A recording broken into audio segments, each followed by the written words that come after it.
Yes. There is a teaching method with this concentric circles. It's really good. Yeah. All right. You can sort of set up. There is. We can reflect on it after, maybe. All right. Good.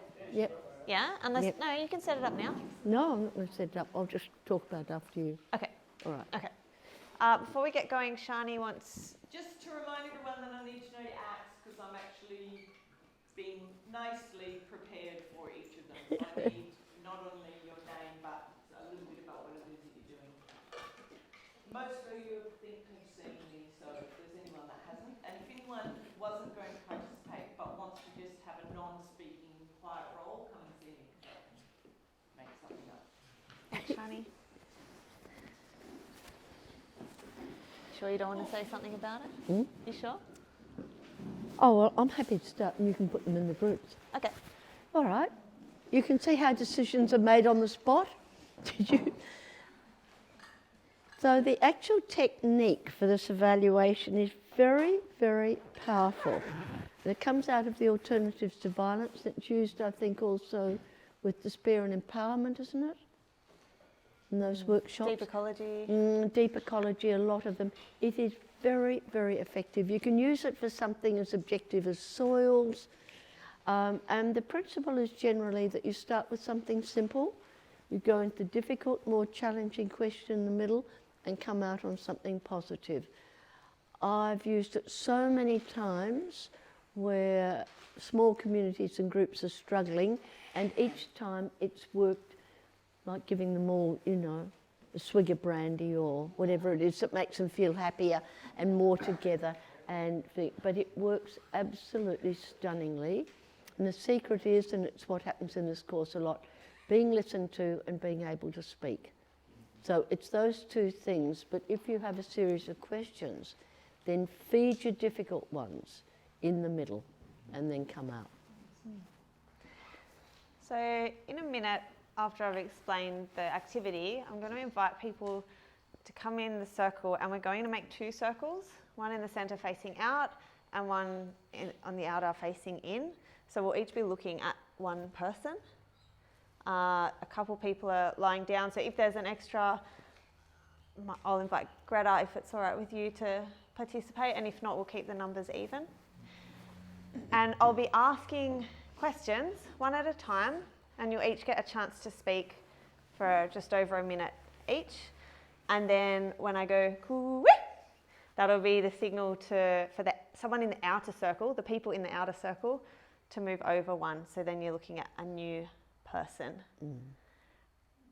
I'll help manage our time, so a minute and a half each. After that time, I'll coo-wee, and you'll know to change over speakers.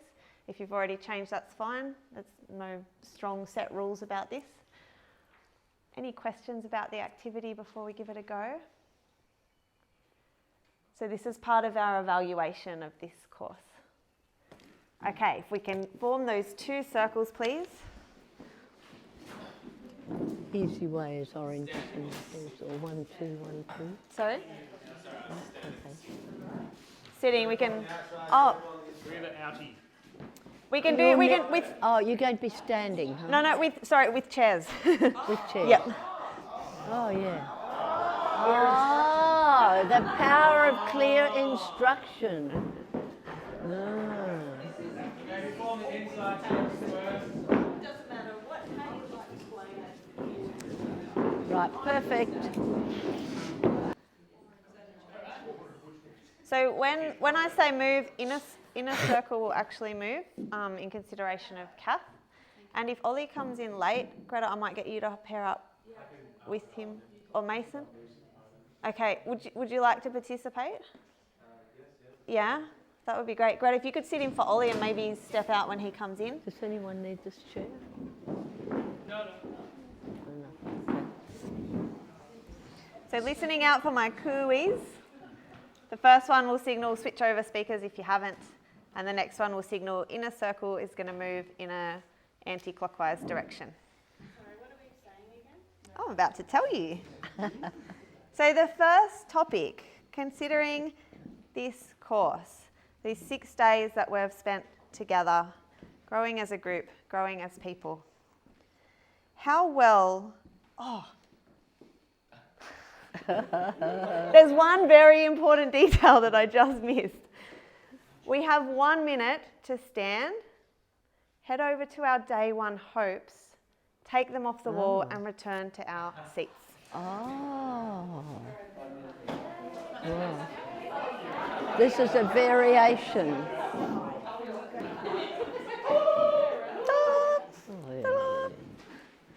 Okay, a couple latecomers just getting settled, that's great.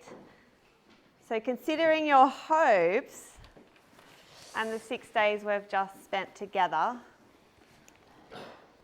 have a chat with the person in front of you about how well this course met your hopes, written on your piece of paper. Chat together or one talk? It's up to you. Oh, one talks, one listens. One talk, one listen. Whichever.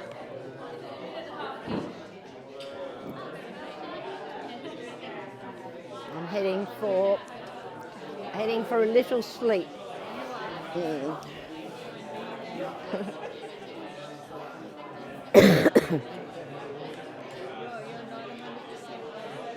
I've had bronchitis for 6 weeks, it's just not getting better. I think it could help. This is the 3rd course in that number of weeks too. Yeah, when I get home in a week's time I will. Yeah. Not this week, coming week, but after that, yeah. That's right. Inner Circle can speak. It's a fabulous, fabulous exercise. People feeling really good at the end of it. Oh dear. Switch speakers.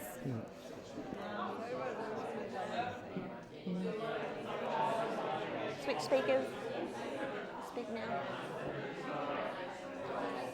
Switch speakers. That's cool, that's cool. Yep, that's fine.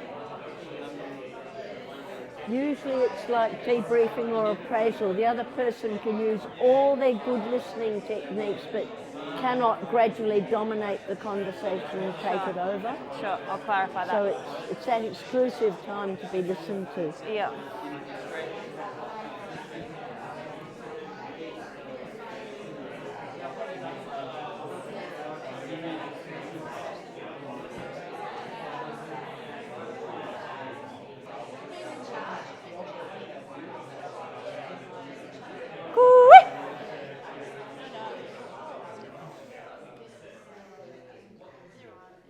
So I'll encourage us to, when one person's speaking for that first minute and a half, to be in the role of listener, and then we can switch over.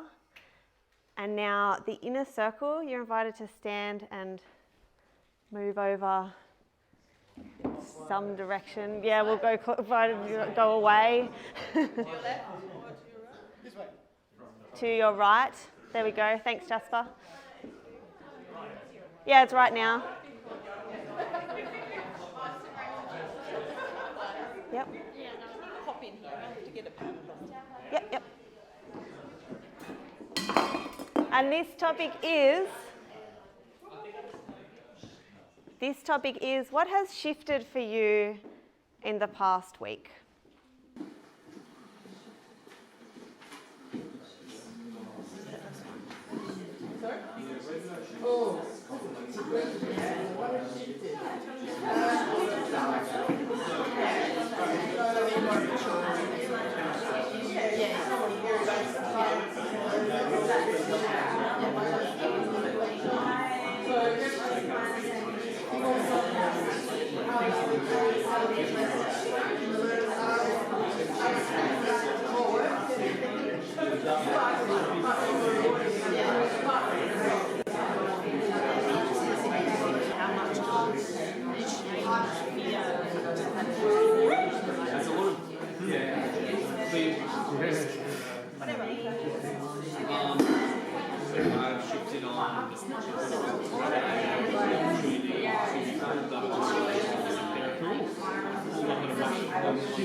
I basically had a mirror thrown up. I just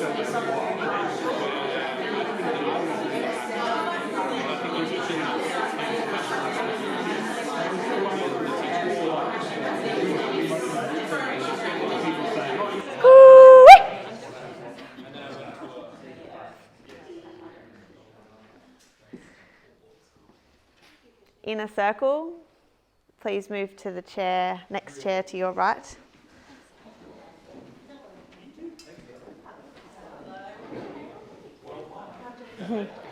And the topic for this one, how have you grown as a teacher?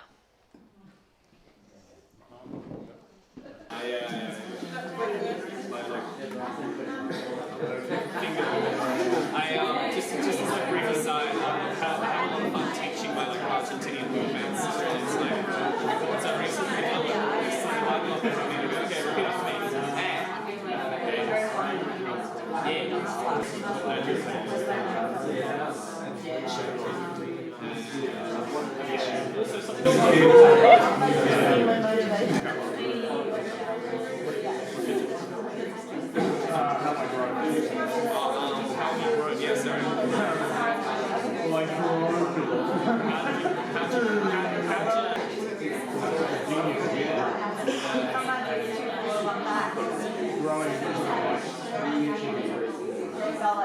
Extract that. And also just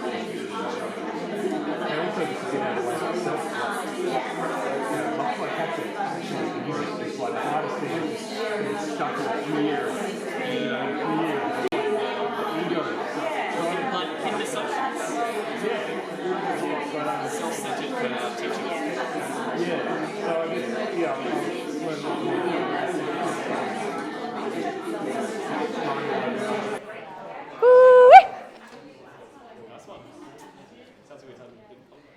Could in the circle please take one more seat?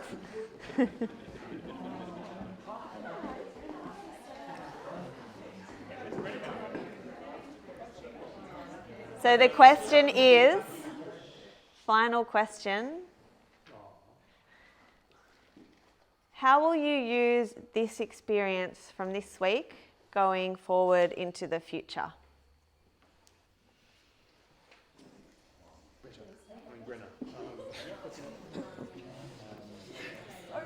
What do you think, Nick?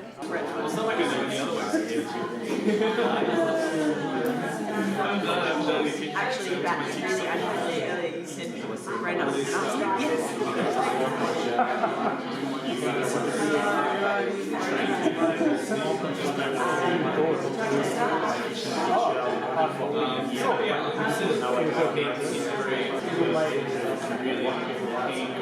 my writing is more like my role is on that creative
Thanks everyone.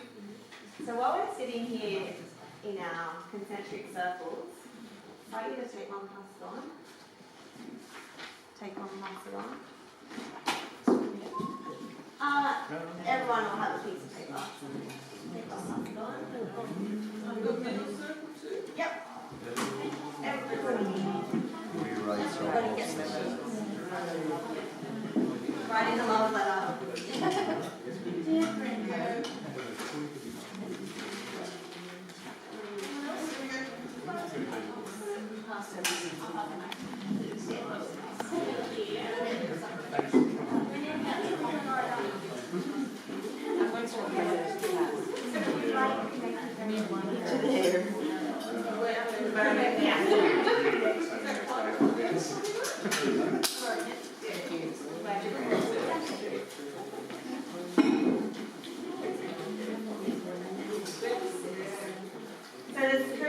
questions on the board.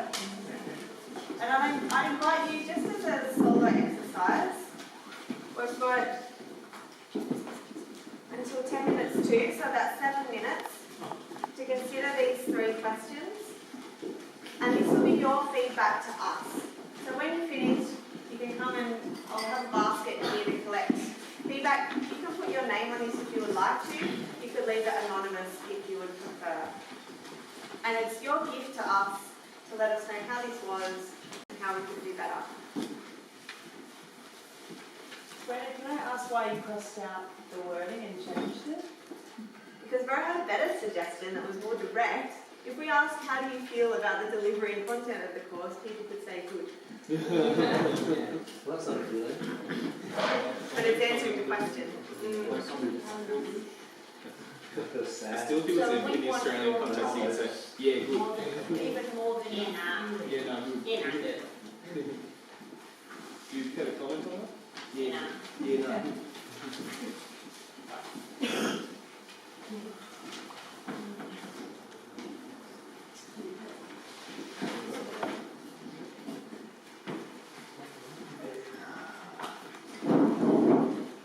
Can you please read out the last question? What I really want to say is. Is anything what I really want to say is? Yeah.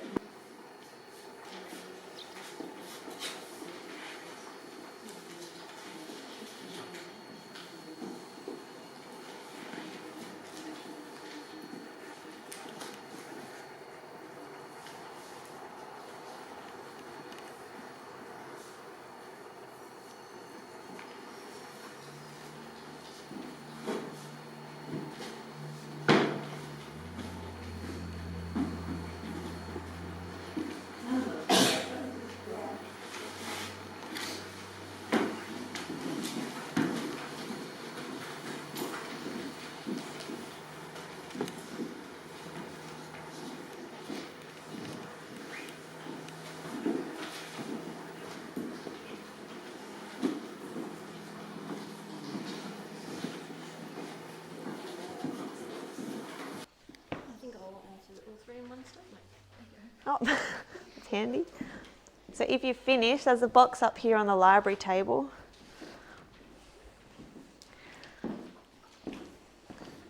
And then as we finish, I'd invite everyone to move outside where we'll reform the circle. Go Might get on. started though. Yeah, okay. Are we photoing or circling? Circle first. Yeah, sorry. All tops and bottoms? Or? Not me. I've been cold all day. I'm pleasantly warm now.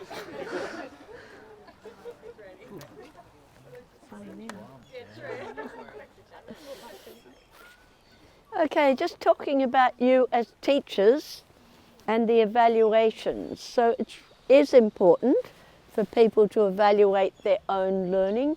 We as teachers, or you as teachers, all of us, don't always have to know how much each individual's learned. What we're much more interested in is responses to the course. Now, your responsibility as teachers is to keep your own register of students with their addresses in case you get asked for references or comments even years later. And when you get an evaluation such as you've just finished, that needs to be coded and put together. What we find, if people teach one course, they walk around for the next week saying everyone hated, teaching methods. Then by the time you've done 3 or 4, you can see that's not quite so. It's either something happening in the class or you could have taught it better. You're really getting good at drawing out your statistics to change your content or change your process when you can get to really good percentages, which is at least 50 people and perhaps 100. So in your teaching, you need to be able to come to a place where you can say this consistently comes through. If you've got 2 people and you say 50% liked it, it wouldn't stand up much, would it, statistically? So you need to at least, I think, get to about 100 students to be able to draw conclusions. Some of you will go on teaching. The register, if it's online, needs to be behind a firewall You don't want anyone breaking in. And also I've had people lose certificates. I've had people fraudulently produce certificates. I had someone once in Northwest India produce a certificate and say, will you sign this one now? And they'd changed it from the best student in the permaculture design class, they'd labelled themselves and asked that. So there's certain care with the template for your certificates. There's care about signature, date, time, place, your register, but also the information that you get. Keep it, you know, year after year after year whenever you teach, and make sure that you can get some cumulative result for it. What else? Brenna, something else there? That doing evaluations in person on the final day is often more valuable than a post-course email. Yeah. We did both on the last time Ro and I taught this course, and out of 25 students I got 3 responses to the post-course survey. Yeah. So the information gathered on the final day in person was much more useful. Greta? Yeah, the other thing is the information about this course and the evaluation may come in for years. I know it sounds strange. You'll be somewhere, sometime and place, someone will come up and say, do you remember me? I did that course with you and so and so, so and so, so and so. Good or bad, usually good. But in which case, see if you can pick that up and add it to your evaluative data. And it's the same in a PDC. I've had some students wait 18 years to get started on a permaculture project and then take on heritage seeds and seedlings for the whole Blue Mountains and Seed Savers, you know. So don't expect people will immediately go and do things. There's this time lapse. So invite them to tell you. I always give you my email address or wherever you can, say, please contact me at any time. And if you've got some really good or bad news, fire it off, because I'd love to hear, and encourage people to feedback. The work we did in the refugee camps, we gave people some money and said, let us know for the next 6 months. 2 years later, they're still telling us what they have done with it, what they've accomplished, because they like to be able to go back to you and tell you. You're the person who was interested and kicked them off. Okay. Thanks, Ro. We've reached a really special part of the course where we close our journeys together as learners. What are you muttering? She's blessing me because I sneezed. Oh, that's fair. No blessing you because you passed. Permission granted. And after this circle here, we will head inside for a chat about where to from here in our journeys as teachers. But for now, to finalise, I'd like to say congratulations everybody for your courage, for your bravery, for giving it a go, for your sense of humour, for your persistence. It's a huge course. We've all felt tired, we've all felt overwhelmed, we've all felt it's totally unfair that what they're making us do. And the fact that we've all made it here to the last day is a really huge achievement. So great job, everyone. We're going to hand out the certificates, but the way we like to do it in this course is to have the group handing out certificates to each other. So the way it will work is you'll receive your certificate off somebody, say thank you, hold your certificate, and next on the pile of certificates will be someone else's. You'll go up to them, present it to them in whichever way you like, maybe with a hug, maybe with a compliment, maybe with a smile, and it will go on from there. And I'd like to ask Shani to kick us off. Could I pull forward Stephanie's path? Woo!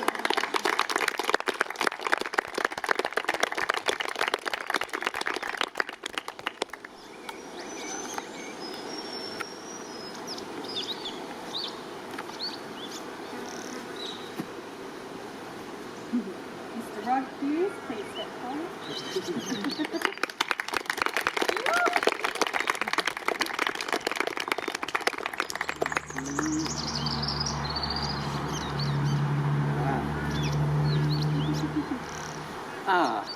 I am really happy to be able to present this certificate to Kath Waller and to thank her for those gems that she would deliver us. She is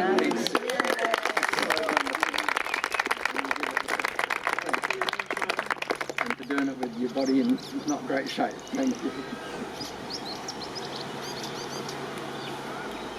Jasper.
I would like to welcome Sebastian to his visit.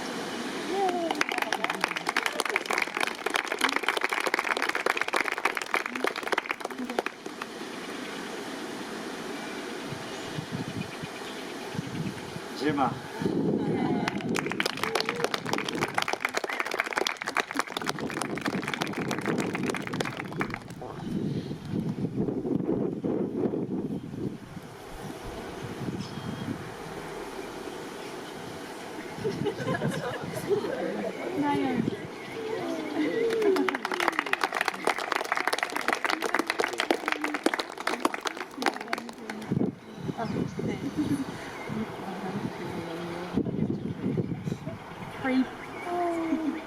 Naomi, you've got so much knowledge. Thank you. Give me an O! Give me an L! Give me a what?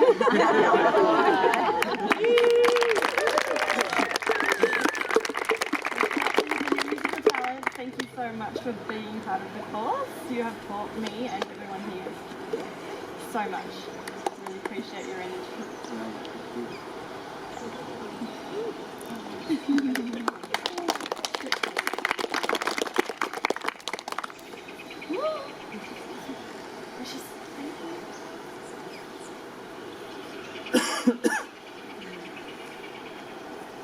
There's just so many beautiful people here.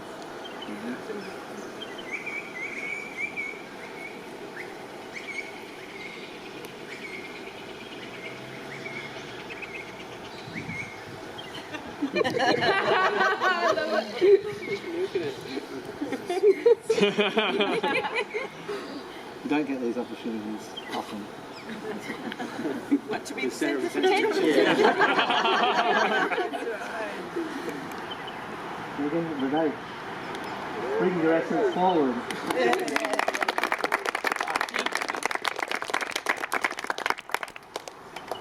Your essence is so awesome, and it's amazing that you've been sharing it so much. Let's take it in a nodal way out more.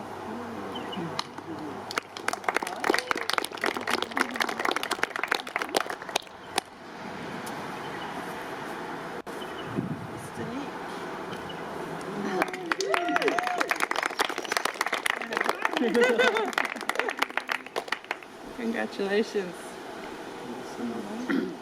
Your knowledge, your speech, your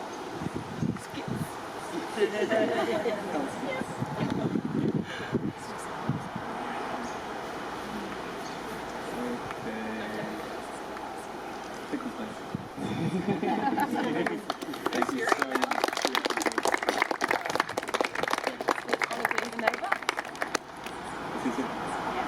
Oh, you gotta take this. Yeah. Only one per person, guys. The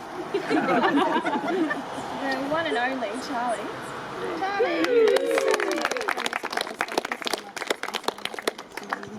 Congratulations. Oh, wait. Where's mine? Yeah, sorry.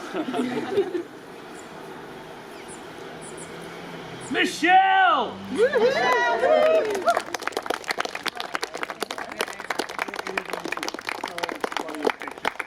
Freaking hilarious.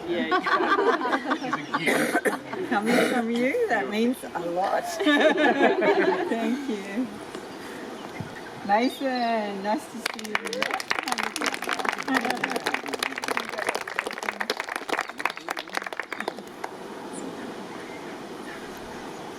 Julian. Try again. Julian. My parents spelled it wrong. Julian. We go. I was like, what? I don't know. Thank you. Thank you.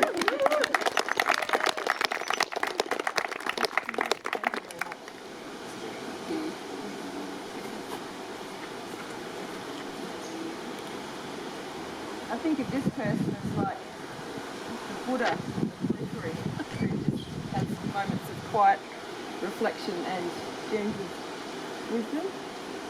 Wayne.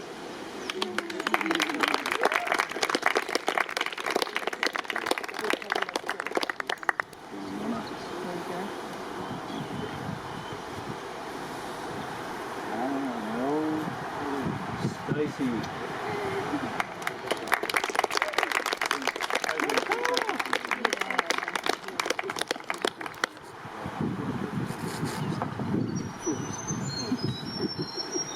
Wow, this person's been in and out of my life for a while, and someone that I really respect and admire, and so glad that she's in the permaculture debate.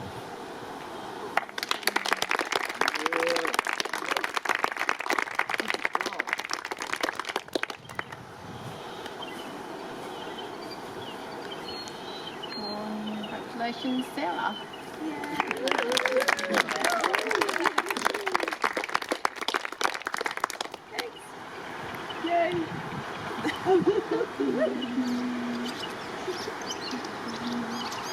Take a look at Ollie's book. That's such a moment to appreciate all these amazing people. Nice.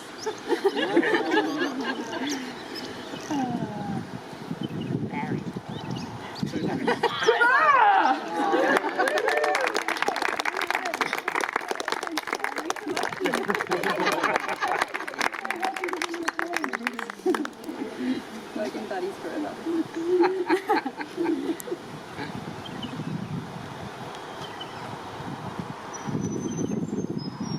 This is someone that I met before this course and was really excited to spend more time with. And someone I already think is an amazing teacher. She's going to be even leveled up after this course. The person I coached is my co-teacher. Very early. It's from Pat. Yay.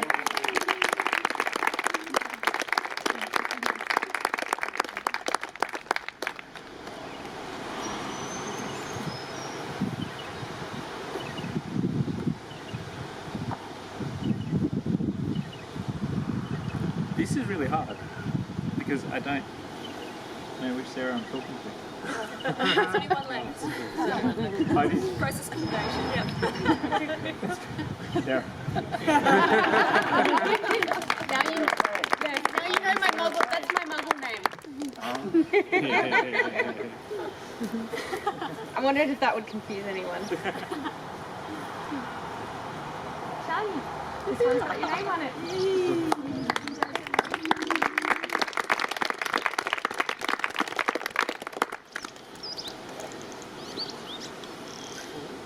Big congratulations, everybody. Pat on the back. Pat on our neighbour's back. Pat on the foot. Pat on our neighbour's knee. Pat on the knee. Patting time.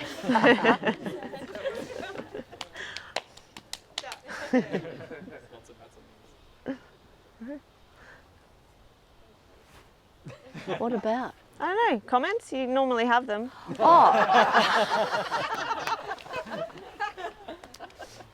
We've had someone watching this whole process and it's about to go to Birdland now. From beginning to end, it's been sitting there watching and watching and watching. this whole thing. So it's actually where to next now, because you're now all colleagues in that blow of a pen, that stroke, that giving a certificate. I know it. There is something that used to be called, and I think it might have another name, World Permaculture Network, where you can put your name up as having done a PDC or a teacher training. They accept this course globally to go up. Some they don't. And the way it works, if you apply, and look, I haven't looked at it recently, and websites change.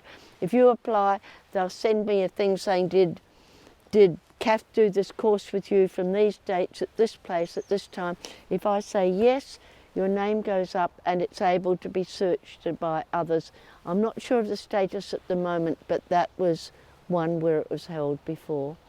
See, I did something. May I ask a question? Is there anywhere a register of what different teachers specialise in and might be willing to co-teach or team teach? Or at the very least, could we make a list of people who are willing to do so, to say, I'm passionate about and willing to present on? Could we have a piece of paper on the wall that we write those things up? Jacqueline? If I could add to that, I'm currently in the process of creating something very much like that for the Southwest region. So if there could be a bioregional one eventually, and then that morphing into a state and then national, sounds like that might be an international one that Ro mentioned. But anyone around the Southwest, or even who doesn't live here but visits regularly, if you'd like to be on a website which is like a one-stop shop directory, this person designs small spaces, this one has holistic counselling expertise, this one is a vegetable garden specialist, links to contact details, and not too much other fluff, but a site to actually gather all of those people in so others can easily contact whoever they need to. That could be very similar in the same sense, and those details too of what they're willing to teach, so I'll throw that on as well. Yeah. That's a great idea. That's great. Permaculture Australia. Okay. I might set up my computer with a spreadsheet on it. That's People much can easier. type their names into it, and it'll have a column for where you're from, phone number, email, whatever you want to put on there. Yep. And I'll leave it on Brenna's desk. Yep. Include business names and ABNs too if you've got an actual business I've to been do leaving my with computer it. on there for days. Permaculture Australia is a body group for members who have, people can become members if they've done a PDC, I'll get it eventually. and if they have a permaculture focused business, they can adopt a business membership, and that gives you access to information about what's happening around Australia, people who are engaged and active in your area, and it's a really good way for students to connect with other active groups that they might be able to then learn from.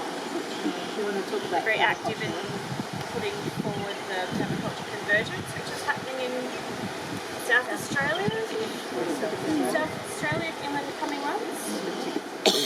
And we'll talk when we're back inside a bit more about permaculture futures and other networks that we can get in touch with. Rachel, do you have a question? I just wanted to add that I've put up an email list on board on the wall near where the resources is. If you are interested in staying in the loop in NDC events in WA that I run or that my NDC network sends me, that I can then send out in my NDC email.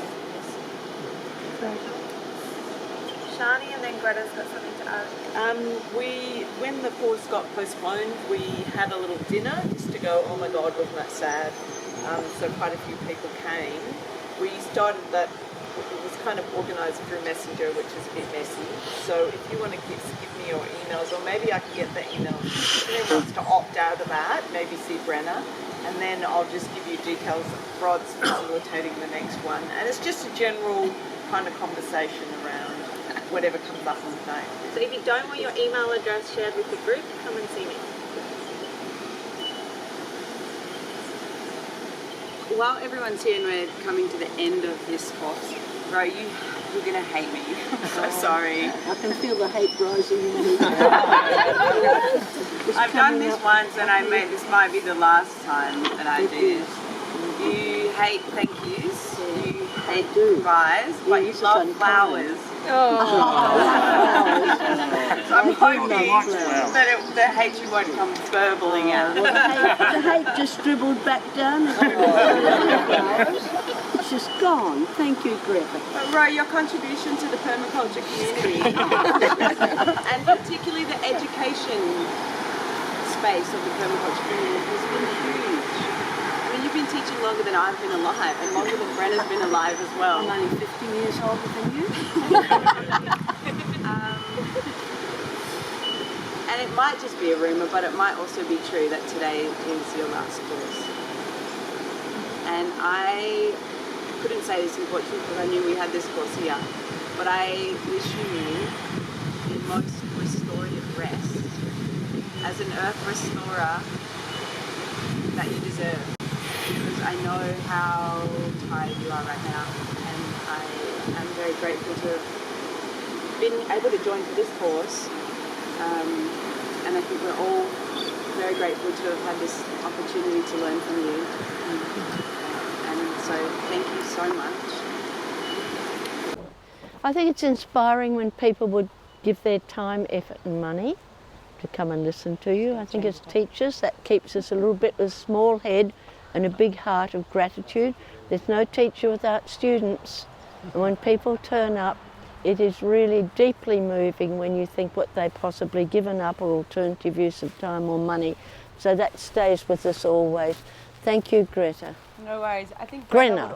Greta. What's your name again? Brenna. Can I get your name right this time? What is it? Thank you. Thank you both. I'm not going to give everyone a hug. No, but I think we don't like hugging either.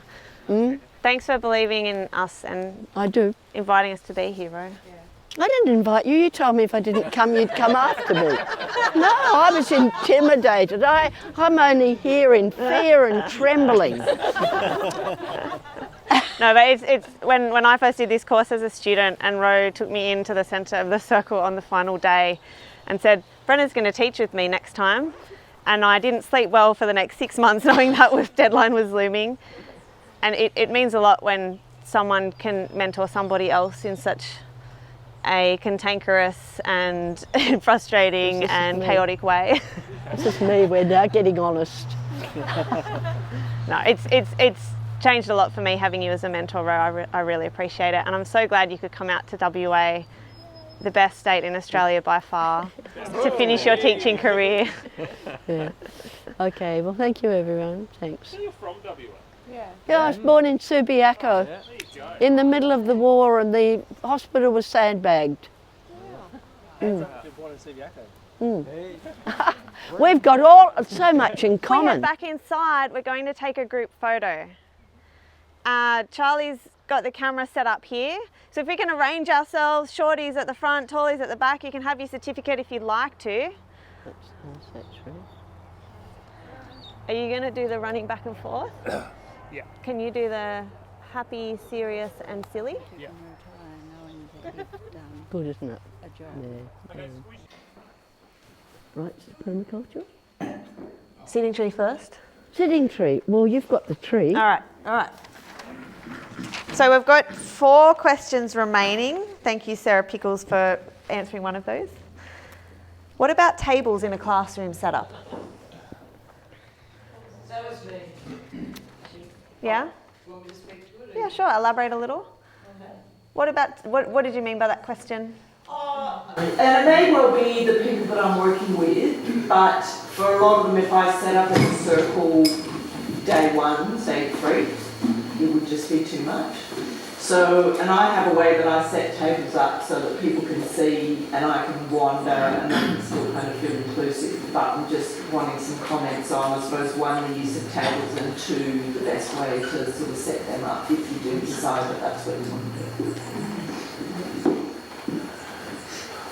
I usually use tables in the second week for design work in the PDC. And I say, yeah, we'll have tables, we'll just have them next week.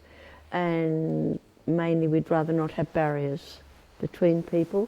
Some people work behind them, and then some people actually produce books and things that they want. There's no real value in tables, and if you want to get up quickly and do an activity or get people to change their places and sit next to someone else who's got on blue socks, you know, you've got the table there that's coming out and around, but I would think that's open to you a bit. We want as fewer barriers as we can between people at all times. But once they're in design groups, you have to have the table. Thank you. Thanks, Shani. Teal independence, question mark? Who put that up? Yeah?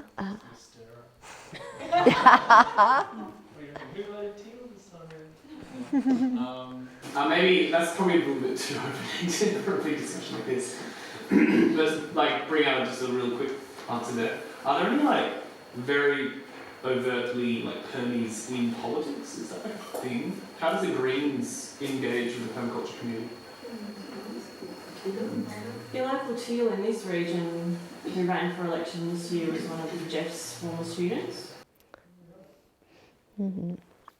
There's no political platform for permaculture at all, or religious or cultural. However, all sorts of things sneak in. For example, people will talk about the 1% or the big companies that don't pay taxes, or maybe they're working with their local Greens member on things. We would like a really, really way out fundamentalist right winger to feel comfortable at the beginning. At least for some of the course, to feel that there was a place for them without having to bring in their politics or anything. So we would like people to feel that, because sometimes farmers, you know, they hold reasonably, some farmers, not all farmers, reasonably conservative views, and they need to feel comfortable in the class. What happens to them through that, we're not missionaries, but quite a lot can change for them. You start the Permaculture party, I'd probably vote for you. All the done to Permy, isn't she? She was Premier of WA once. I wouldn't call her Permy, but she's pretty awesome. Jeff Powell, who teaches there, he ran.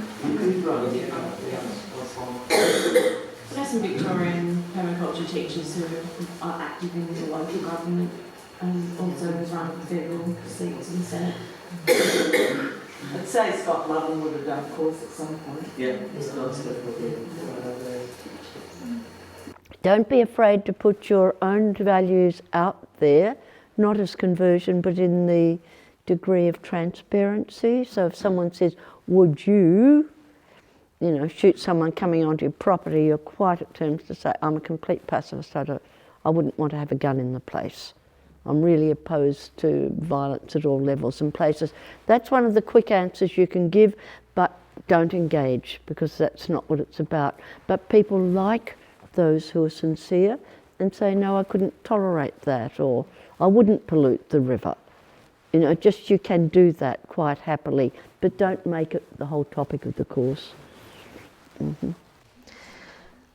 Could you ever use techniques and through good teaching move to strategies, principles and ethics? So that's questions about starting with techniques and moving to ethics, is that right?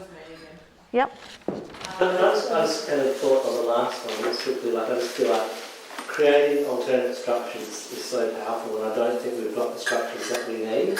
And the teal independent kind of a thing is an example of creating alternate structures, and it's been really successful. And we need to create viral nodal structures that probably don't exist yet, but sometimes it can tap into things that do exist, and I don't think political institutions are necessarily those. They're easily distractible, but you must create collective structures. Like environmentalists tend to be individualistic and selfish, whereas the trade union movement gets collective stuff, and there's got lots of buildings and resources. We don't have the same stuff, so we need to collectivise to get those things.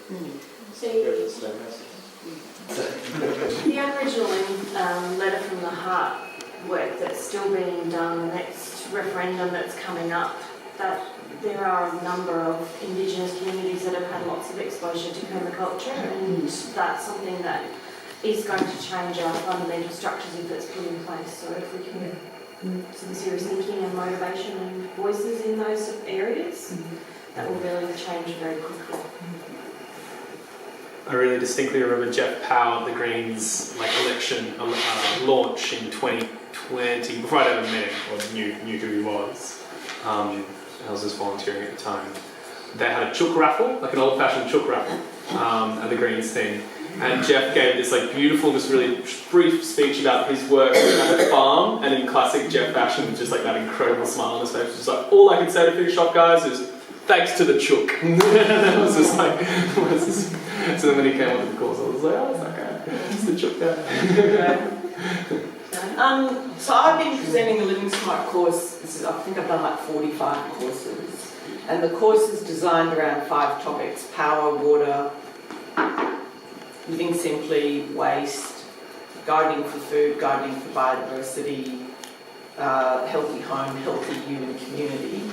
And what happens is people come in and they decide what they want to learn and all those things. So they end up being techniques. We talk about composting, we talk about how to get an electric bike, we talk about, so it's at that level. And I suppose I was opening up a conversation to people to sort of ask about the idea of starting with that so that you get people in, and then moving down to technique, and then moving to design to say, because what I've been saying to people at the end of the course is, we learned a whole pile of things. If you'd like to learn how to put those things together and think about those things, you need to go off and do a permaculture design course, and then we do the principles. I'm just wondering about that as a model of something. I could speak to that, because I use that quite a lot as well. I think it's a good hook for people who aren't really invested, or maybe just venturing in. I don't know if this is for me, and I've heard about compost. Yeah, I think it's pretty cool. But as far as a in-depth course where people have signed up and right away learn something, it's like a hook into a permaculture. Yeah, it's like a gateway drug. I don't know. I don't have any data on how many people have gone on to become permaculturalists, but I do know that there's been a lot of people who've gone on and created a community garden, or like my local community garden had a board of 10 and they'd all done Living Smart. So it does kind of move. But anyway, that's more of a dinner conversation. We'll take a couple of comments on this. We'll go Steph and then Rod.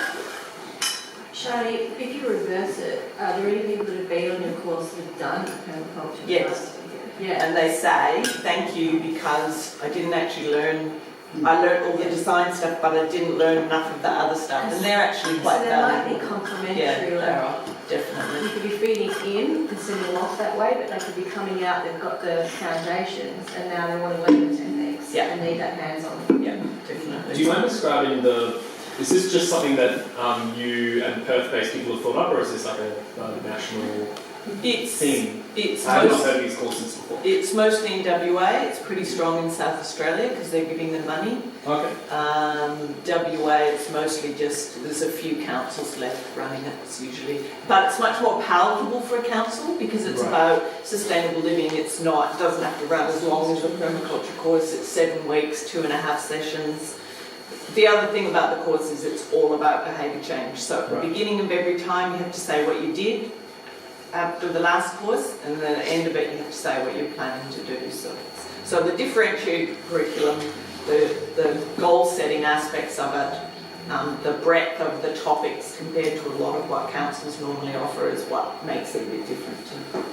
Thanks, Shani. In the interest of time, we'll keep moving on. Rod? Really quickly, backing up Charlie, Jodie and I several times have discussed the structure of the intro course at Fair Harvest, technique heavy to draw people to the PTC. So I think it's valid observation, Shani. The closest thing I know to that is people who start with Design Zero and they do water and buildings and waste and everything there. Then they go to Zone 1 and then they do water and soil and plants and things there, and then go to Zone 2 and do them again. Whereas I like the idea of everyone coming to those zones ready to find the appropriate nutrient and the appropriate water and the appropriate plants in the zones as we go through because they've covered them earlier. However, I see no reason why you shouldn't do it, but I think you'd have to teach a huge range of techniques, not to come to the ethics, but at least to come to the zones if you you know, you just go all through the different ways of enriching. So I'd find it very complicated and perhaps not as directed. I like working from pattern to detail. But it could, I know people do it, so it's there somewhere. Next one. What do you do if your co-teacher or team teacher has a different opinion or different information from you? Is that your one? I think that was me, and Yep. I think we covered it. Did anyone? What if two co-teachers have differing information that arises during a class, and how do you deal with that? Like, kind of, I think it was answered by the, you know, there's no value in pointing out errors or whatever the principle was. If anything, we could just start a discussion, maybe. But I mean, any teachers want to speak to that? Yeah, well, I have regular ones with Rosie, my co-teachers, because she's much more of a conservationist and I'm more of a permaculturist. And we really respect each other's perspectives, and we share that with the kids as showing difference of perspective. You know, like I'll really own, she'll say something and I'll go, oh, that's great, you know, what I think is really different. And we'll talk about it and show that there's difference. I think the important point about it is that, you know, when you're talking about opinion difference or point of view difference, I think when you have, if we had two conflicting facts and it wasn't going to be immediately able to be diffused at that stage, we'd turn to the class and say, hey, look guys, there's obviously a little bit of confusion around this. We will come back with the correct answers after we've confirmed our own research. Like if I'm there saying the atmospheric carbon is at 350 parts per million, and it's like, no, it's not. I'm sorry, I knowing that it's going to happen somewhere, maybe not between co-teachers, certainly team teachers, I will, if I'm early in the course, I will preempt it and say, 3 permies don't get 6 opinions, and tell folks, you will hear things that are different. And guess what? Any of us, and I mean us here today, have to keep our brains switched on to anything that's delivered to us and be analytically critical of that. And so it's welcome to life. You get different things thrown at you. Robert and you like diversity. Would always remind us that there's no dogma in permaculture. She'd say that like every session. Yeah, like anyone comes in permaculture is that there's no dogma. Yeah, you got it too. So if anyone comes in and says, this is permaculture and this isn't, she's like, tell them there's no dogma. So, yeah. I think one example is, Greta, you gave me the example of someone that wanted to teach 3 days on swales. Now, after doing swales for years, there's suddenly an understanding that swales don't work so well in very dry areas because there's no runoff. And when it rains lightly, or swales go down, badly dug to the sea horizon of soil, and then you've lost your topsoil that was there anyway. That the amount of water is greater or less lost than people expected, and with a more unpredictable rainfall, it's extremely difficult to get swales right. And perhaps we'd be looking at something more like vetiver that could be changed or put more contours in or take some contours out or alter the landscape. So at the moment, coming partly out of America, is this, do we really want all this heavy stuff on the land, or are there better ways to do it? That's sort of information I've got. And my view would be, first of all, the environmental response and solution, then the engineering one. And as we're coming into desperately changing times, what might have been a reliable rainfall, 5 years ago is now become unpredictable, and you may have these great gashes in the ground, unable to plant or do anything, and they're not going to collect water anyway. So there are a few things around that would require discussion with a colleague and say, let's talk about it. And I think being able to read the landscape, like, is it helpful if I interrupt this session right now and go, well, I think differently, or actually this, maybe is a conversation after the session going to be easier, because you can always come back and go, oh, sorry, actually yesterday I said this, but we had a talk about it last night, and actually this is maybe more appropriate. I remember seeing you, Ro, say at one point to someone saying, oh, that's interesting, I think differently, and inputting your different opinion without disrupting the flow. And I've also seen people who have had that happen to them in class and have reacted really strongly in a very aggressive way and haven't wanted to be challenged or threatened, or they've felt really threatened by having someone, even a co-teacher, suggest that what they were saying was potentially incorrect. So I think being able to know the personal relationships, even if those co-teachers that's a really normal thing and it was really healthy for them to go, oh, actually I think this, you know, that for that person it really wasn't okay. So we have new information now. Okay. Teacher's supposed to be perfect, Ro. I know. We've been modelling perfection all week, haven't we? I have, haven't I? Yeah. Haven't noticed much copying.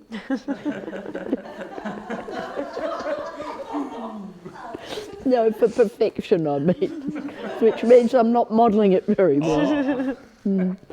Okay. Rights to permaculture? Rights to the word? Well, you probably know more than I do because you lived at David's place for so long. My understanding is there are two things. There's a thing called a trademark and a thing called copyright. And they're slightly different. And that I think the logo is trademarked. And I think that Bill may have copyrighted the name permaculture in the name of all people completing a PDC. Can you bring me up to date? Because I'm sure David talked about it sometime. Generally, if you've done a PDC, you then under sort of you pass the pub test to be able to use the word permaculture in your business. So if people are doing a permaculture winery, permaculture education, permaculture music, have often mostly done a PDC, and that's why they're using that word. It's a non-formal and self-regulating system. If someone's clearly not doing permaculture and they're using that word, people tend to talk about it, and that stops happening. For this course, people can teach permaculture without any sort of regulation, but I think we named it on the first day that if their courses aren't very good, they tend to stop getting people signing up. If their courses are really good, they get more people signing up, and so that's how it balances itself. There is drift just the same. There's people who want to drag a PDC off into a certain area and teach that, which is considerable bias and not really adequate because they're not working to competencies. They're working to what they'd like to have people do. Yeah. So I'm not quite sure what yoga permaculture is either. I'm not sure what the curriculum is. Other than someone can do permaculture, what's make them at the end of a permaculture yoga course, yoga permaculture? You see, what would a graduate be? They'd be eating vegetables and wild plants. Yeah, okay. My understanding from talking to David was that Bill and David both originally agreed that it shouldn't be copyrighted and that it should be a self-replicating thing, but later on Bill changed his mind after seeing maybe a few tangents and not being able to control it. And I'm not sure whether he was successful in copywriting the word, but no, he wasn't. Yeah, I don't think he was. But I think, I mean, David's very much more in the like Creative Commons field of free distribution and attribution and everything. And I think that brings up an important point about permaculture in that it's not really something to be culturally appropriated. And same as the argument that permaculture is cultural appropriation. Well, it's not unless we seek to profit off it or somehow make it ours. Like it's a collectively owned and collectively regulated thing, I think, by definition. And of course, there's people with businesses and making livelihoods off it. But ultimately, I think that ethic of collective ownership and self-regulation has to hold true for it to be what it is. I don't know if that makes any sense. I don't think there's cultural appropriation. When I look at the people who have got terraces, for example, around the world, you go to southwest Ethiopia, way up 3,000, 4,000 metres, where the Konso people, they've got elaborate terraces. You go and you find them in Nepal, and then you find them. And it's as if landscape has shaped what's happening far more than anyone's taken anyone else's idea and used it. I think it comes in if we're using people's art and culture and dances, but I think so far as permaculture You know, I think I know where the first permaculture came from. It was probably an article just in 1970 that came out of Papua New Guinea, which is I've got a copy of it, really wonderful study of what made permanent, ongoing living cultures. It was absolutely terrific. But on from that, you can go into places in France and England, and you'll find that 5-acre, you know, vegetable garden, fruit forest, winery, woodland, which is managed, and then a forest, which is not. And you can see where it originated, but it's not appropriation. To understand those design methods can be somewhere else. Unless you try to own it. Yeah, that's right. Yeah. Or yeah. Fee structures. Oh, it's too hard. Fee structures. I love the idea of independent co-arising. At that time in the 70s, there was a lot of cool things happening independently of each other because of similar factors at play. And I feel like similar things happening now. And a lot of stuff that I would say, that is so aligned with permaculture. It doesn't call itself that, and how good that is, and how if all these things change and it wasn't under the banner of permaculture, woohoo! Yeah. Let the change happen. So we don't need to make it permaculture. Like living smart spreads like a viral cancer across the world, and everything changes. Yeah.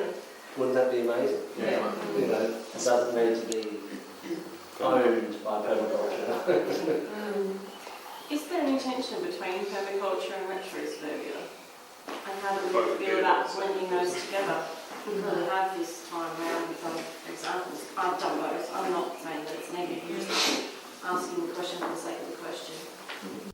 I mean, if you see retrosuburbia as a node within the permaculture network, it's got a lot of links coming out of it. So it's one of those, you know, more populated nodes over there. And David is really genuinely enthusiastic about people taking on permaculture and spreading it in those ways, creating their own nodes. And you see it all over the place. You know, Costa's done a PDC, and if you look at his book, there's a whole chapter on permaculture in there that's reaching whole new audiences. Really exciting stuff. So Hannah Maloney talking about it on Gardening Australia, like that show has come so far in 10 years because of Costa's dedication and just taking it slow and steady. If you're not sure, just ask. Yeah. Send your stuff to. Yeah, sorry. The guy from WA,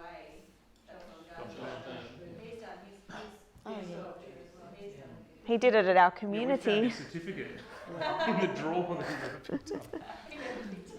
He does water-sensitive urban design. We can use the term permaculture. That's what they're doing. Yeah, but then we teach about water-sensitive urban design in cities. In permaculture.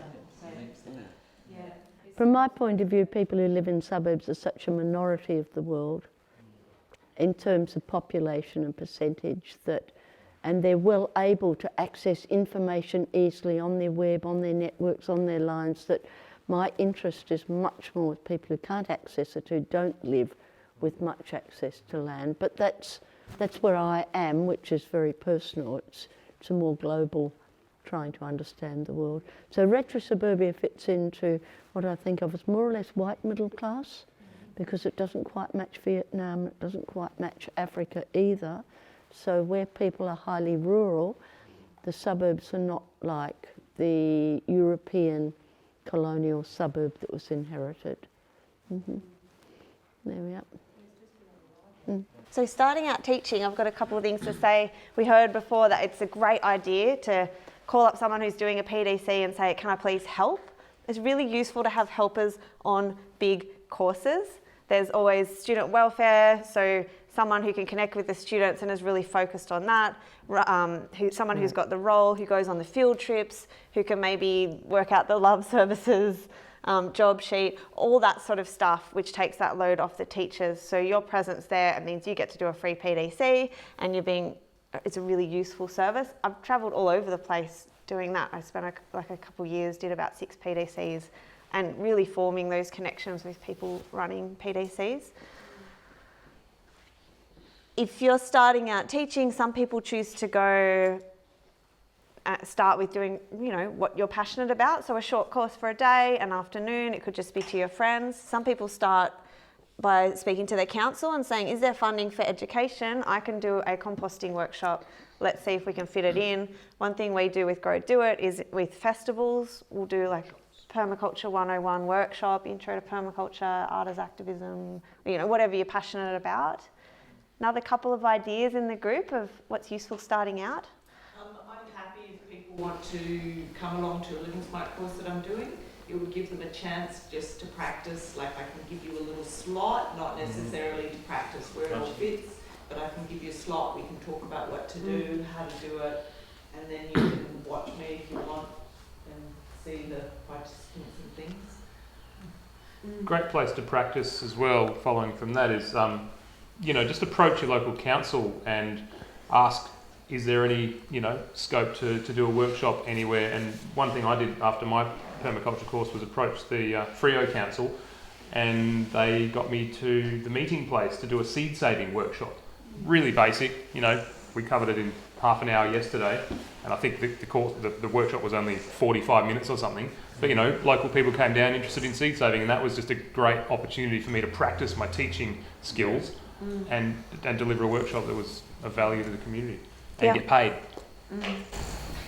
I've worked with a lady who runs permaculture training courses from home, and she offers 3 of her rooms for rent. So she opened up her home, her kids had moved out, and now she invited people to come and stay, but part of that group agreement on co-tenants was that they all undertook a permaculture class and they ran it from home, so they all developed this same bond that we have. They all have a shared communication language within the house, and they're all helping to work towards the evolution of the property. Most of the people that undertook the opportunity to live there that I met in the first 2 years have all become teachers. I've been getting a lot of this for homeschooling, for encouragement into homeschooling, so that could be another avenue. Kids, I mean, I did a lot of my stuff early teaching with kids, and that's a great way to sort of break into teaching, I think. And also, community, if you offer to do a course at a community garden for free, they'll love you forever. Yeah. Thanks, Stacey. Yeah, good ideas. We had Kath and then Rachel. Some of my most successful things, apart from doing spot workshops at the community gardens that I helped establish, has been, rather than trying to get into one or other department within the big City of Joondalup framework, simply to talk to the library. The library always wants someone to come and talk. Being able to do things at that community-based, non-threatening level is subterfuge, and so much of permaculture thinking that changes society-wide can be seeped in by subterfuge. Thanks, Kath. Great idea. Rachel? Thanks. I just wanted to add that we were talking about this at morning tea, and how useful the micro teaching was in the appraisals afterwards, and how sometimes if you have when you're starting out as a beginner teaching workshops, you don't get a lot of people, and one strategy could be to plant some friends and bring them in. And particularly the people in this group, you can invite them in and say, hey, can you do an appraisal for me for this? Or find a trusted person who you know is attending, and they just want you to ask these questions afterwards. Yeah. Or Thanks, Rachel. Megan, and then we might move on. Other places that could be venues that would support you for permaculture lessons, courses, are like neighbourhood centres or family centres. Some of those might be operated by your local council, and others are independent and not-for-profits. But they're very community orientated, so it's a really good source, I've found, with running workshops to get to know people in that area from a certain demographic, or look for a connection further in your area. Thanks, Megan. Quickly, Jill. Tupperware party model. Cancel, please. Rob's asked me to come to his house and explain to him how he can sort his waste and and made compost and lived tonight at home, I could say, yeah, I'll come over, but you have to invite 3 or 4 friends. And we'll get one of them to then say, oh, I've been wanting to know how to do this at my house. Great, we'll go to yours next. Invite 3 or 4 other friends. Then you've got friends, which is what Rachel said, people you're kind of familiar with who can give you appraisals. But then you get the odd stranger hopefully seeking as well. The brainstorm starting on wasteware, plastic instead of Tupperware.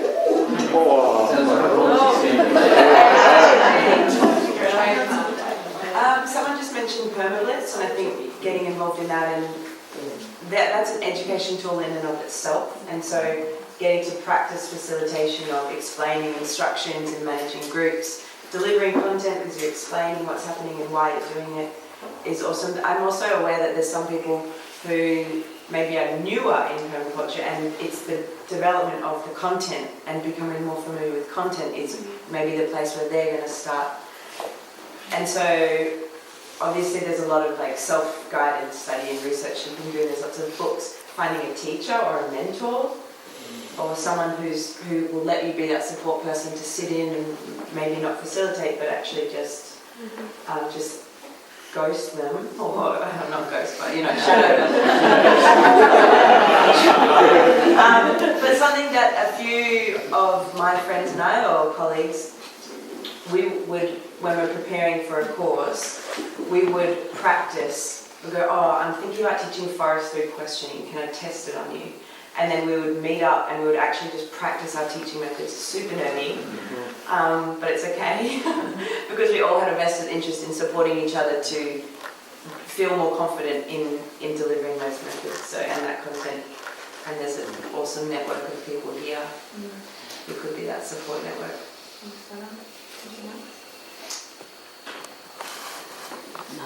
That leads beautifully into that next point on sharing and crediting. And we've kind of joked in this course, oh yeah, we're stealing each other's ideas. Most permies are really happy for people to cross-pollinate in that way. If I teach something and someone watches it and goes out and uses that technique, excellent, it's helping get the message out there. I say most, I can't speak to everybody, of course. Often it's polite to ask. And if you're starting out and you're due to teach alternative economics and you're freaking out about what that really is, just get in touch with someone who you've seen teach it or someone who you know is teaching and ask them. And we've had Charles always been exceedingly generous in sharing his teaching materials. Very Edible Gardens down Palmer, extremely generous with sharing their materials. It's like a network and most of us are in this together, so it's not a zero-sum game there. I'm more than happy to share my materials with people as well. And we've had some cross-pollination with people in this class on that level too, which is so satisfying. So we all make each other stronger as teachers.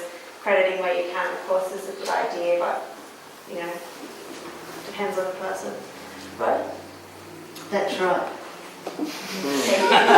Excellent. Yeah, the only thing I'd ask you if you're using materials, try to credit the person, because a couple of times my stuff's appeared in India under someone else's name being sold commercially, and similarly in Spanish in Argentina being sold commercially, and in China. So it's just nice to, it's not about the profit, it's just about acknowledgement, which seems to fit into our ethics. And if you're interested in the drawings in my book, please contact Rob, and he's got a very reasonable price. You could get a whole set of them if you wanted them. Anything else on that? No, except some courses are priced as much as $3,000 American dollars, right through to simply paying a teacher and letting people come free. So there's a huge range of fees and nothing is sought. If it's a matter of designers, then usually those designers who are doing things free can't do it properly and they often drop out. If they survive, then usually their price goes up because you have to put the hours in. All right, so I'll just summarise it. Just going back to the original history, when Bill Mollison started the Permaculture Institute, not to be confused with the Permaculture Research Institute, which is Jeff Lawton, he said that he would give diplomas if people did 2 years' work and brought evidence in afterwards. And he set up many categories. They weren't only teachers. So with your students, you will find not many want to be a teacher, perhaps 2 or 3. Others want to be designers, start a nursery, work with local government. So there are all these other options. The original fields that were set up for a permaculture diploma were education, ethical money, media, and we really lack good permaculture media. We need someone in Canberra who's reporting on policy all the time. When they say we're going to green the north and we're going to dam the Fitzroy River and grow rice, we need people to talk about the effect of that on India. What will happen if you stuff up the monsoon and the movement of water. So what we've got then is still those 6 categories, and that system almost applies. There is this alternative system that's working on the side, which is in the community, where you go along and you teach a course which doesn't belong within the governmental formal structure. Remember we talked about formal and non-formal? It's over there on the wall. And that still exists, and I fight hard to keep that going, because if ever the formal system throws it out or the formal system solidifies so you can't get change and difference in, we still need the community courses everywhere. Most of the places where I go, there's no such thing as a formal structure. You could get it in anyway. So if you're talking about Department of Agriculture, Rural Affairs or Women's Affairs in Yemen, you're not going to even try the school system, and it possibly wouldn't be effective anyway, but you can teach a lot of people. So with that in line, we started Permaculture, the Blue Mountains Permaculture Institute, as a non-formal education, and we cannot say we give a diploma, we have to say it's a merit diploma, because under the government structure the word certificate and merit belong with a certain syllabus and curriculum which they have gone through and approved. So we have got a merit diploma. We have given diplomas for art in permaculture, people who did work around nuclearisation in the community. They were permaculturists. They did some fascinating work in the community. We've given it to people in Japan who have been going 40 years in permaculture, to a young man in Borneo who's working in an area of getting... So we're looking at people doing innovative work and different work globally, people who don't get recognised unless you probably have English, and English is a real barrier to being able to put up all those people who do courses. So that we're going to continue working in the non-formal field. We're looking for people who accomplish something interesting, who break new ground, who consolidate. The first book translated and then a series into Greek were outstanding. So we gave that in terms of media to get it out there. So we're running these diplomas on non-formal education and contribution. So we sit side by side. I've had long talks with Robin, and at first... Is that still going through Permaculture Australia though now? Well, I haven't spoken to Robin recently, but when Robin started, then she at first said, no, we have to have it go all through the government structures and it has to be syllabus and curriculum and staged everything. And we sort of dug our heels in or teeth in. What do you dig in? Is it heels or teeth? Depends if your teeth come out, doesn't it? If your teeth come out, you don't want that. Okay, so what we're interested in then is providing an alternative where people who are underprivileged or marginalised in any way, but they don't have to be, can receive it without having to do assignment. Instead, they keep this collective record of what they've achieved. So I've got something fantastic when I go home from a man in Cyprus working with the Greeks and Turks in permaculture, and really he is fabulous. And a couple of hours talking to him to present it. So, you know, that we're offering this other range in and out of Australia. And I would fight to keep options open, because in the future we may end up with greater poverty, more rigid educational system, interference with it. But I've had a chance to have some input into the revision in New South Wales with Virginia and the others through my colleague Liz Bastian, who's had long conversations. So they're bringing permaculture on the edges, permaculture in the ocean. So all that new stuff is being looked at the moment. And that wraps up our permaculture teacher training for this week. So and next week. And the week after, possibly. Sure. We can come back. thing about permacourses, and it's sometimes useful to remind your PDC students on this on the last day, is that it's never goodbye. We tend to see each other all the time in different courses, other people's places. The permaculture and Instagram, the permaculture convergence, which we heard mentioned before, is on every 2 years. The next one's coming up in April in South Australia. I believe it is sold out. We're asking if it's possible to open it up. There's millions protesting all over the world about it being sold out. Trillions. So every couple of years there's this place where hundreds of permies get together and hang out and share meals and ideas, and there's workshops and there's talks. So it's not goodbye, it's the beginning of our network expanding outside of this room into the rest of the state and internationally as well. So it's pretty exciting. When I say we see each other all the time, we will. We actually will. Yeah.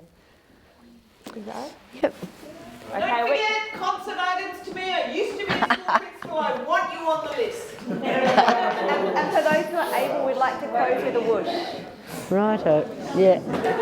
Like finish with the whoosh. I think the thing is I've spent a week in community too, and the world isn't always as kind when they go back. Here we are. Oh, I think we're just doing this one. There are several models. Yeah. So dinner tonight is at 6.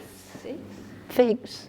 And sometime after that, probably 6:30, 6:45, 7-ish, we will no talent show it up. Anything to add, Jodie, before we whoosh it up? Okay, go. We're doing really slow one, okay? 1, 1.